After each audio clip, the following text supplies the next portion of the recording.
Chairman Cassidy, Ranking Member Sanders, members of the committee, good morning and thank you for the invitation to participate in today's hearing. My name is Carly Gammill. I am the Director of Legal Policy for StandWithUs, which, as you've heard, is an international nonprofit, nonpartisan organization that educates about Israel and combats anti-Semitism through our work on campuses, in K-12 schools, on social media, in the legal field, and in communities around the world. I am a civil rights and constitutional litigator specializing in freedom of speech and religious liberties. I am also a former high school educator. We are here today because Jewish students continue to find virtually every aspect of U.S. campus life increasingly hostile, not merely to their views, but to the very core of who they are as Jews. This includes rallies that not only distort and demonize Jewish identity, but also often include harassment, intimidation, violence, and threats of violence, which are no part of freedom of speech. Intentional exclusion of Zionist students from campus programs and activities, also no part of freedom of speech. And biased, inaccurate classroom content that indoctrinates students through misinformation and creates a hostile learning environment. Exacerbating the problem is the failure of many administrations to acknowledge the anti-Semitic nature of the activity and to enforce relevant campus policies. Impacted Jewish students are thus denied equal protection of their rights, making many of them legitimately afraid to be on their campuses. The perpetrators are then emboldened to continue and even escalate their behavior. Some of these administrative failures are intentional refusals to protect Jewish students and should be addressed accordingly.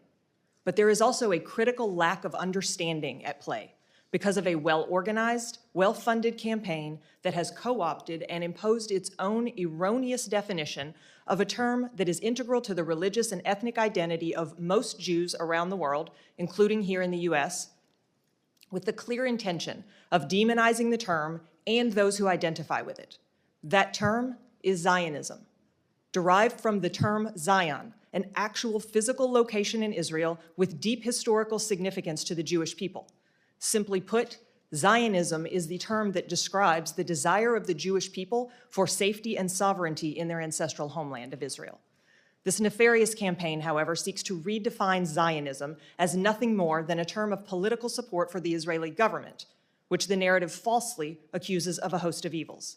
The dangerous anti-Zionist narrative of this campaign has been allowed to take firm root in academia, manipulating droves of students, faculty, and administrators into believing the lie that Jews who identify as Zionists, which is to say most of them, are merely expressing a position of political support for the alleged wrongdoings of Israel. A proper understanding of this term Zionism, however, reveals this campaign for what it is: an attempt to erase over 3,000 years of Jewish history and a direct attack against a core component of mainstream Jewish identity. In short, a textbook definition of anti-Semitism, just adapted and repackaged for a contemporary audience.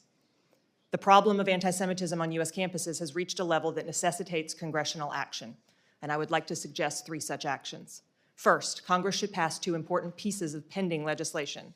One, the Anti-Semitism Awareness Act, which would codify the requirement that in investigating the allegations of anti-Semitism under Title VI, the Department of Education must consider the International Holocaust Remembrance Alliance working definition of anti-Semitism, which, contrary to some assertions, is fully consistent with freedom of speech principles. And 2, the Protecting Students on Campus Act. Second, as Title IX already does, Title VI should require institutions receiving federal funds to employ a coordinator who is qualified to address the types of discrimination covered by Title VI. The first opportunity and responsibility to rectify hostile environments that implicate Title VI falls to the educational institutions themselves. They should be required to employ professional staff qualified for the task. Finally, the receipt of federal funding should be conditioned in a manner consistent with federal constitutional principles upon institutions' clear communication of the times, places, and manners in which expressive activity is and is not permitted on their campuses, and upon their proper enforcement of such policies when violations occur. Administrations must not be permitted to hide behind the facade of fidelity to freedom of speech as a justification for their failures to comply with their obligations under Title VI, as though the two are mutually exclusive. They are not. Educational institutions are not public streets or sidewalks, and students need not be permitted to engage in expressive activity wherever, whenever, and however they wish, for example, including by wearing masks to conceal their identities, especially when such allowances ultimately contribute to the creation of hostile educational environments. In closing, we must put an end to the political weaponization of Jewish identity and unify around the reality that anti-Semitism is causing real harm to real human beings. without confusing matters by insisting on addressing this acute issue only in tandem with other forms of bias and bigotry, or only when it comes from the opposite side of the political aisle.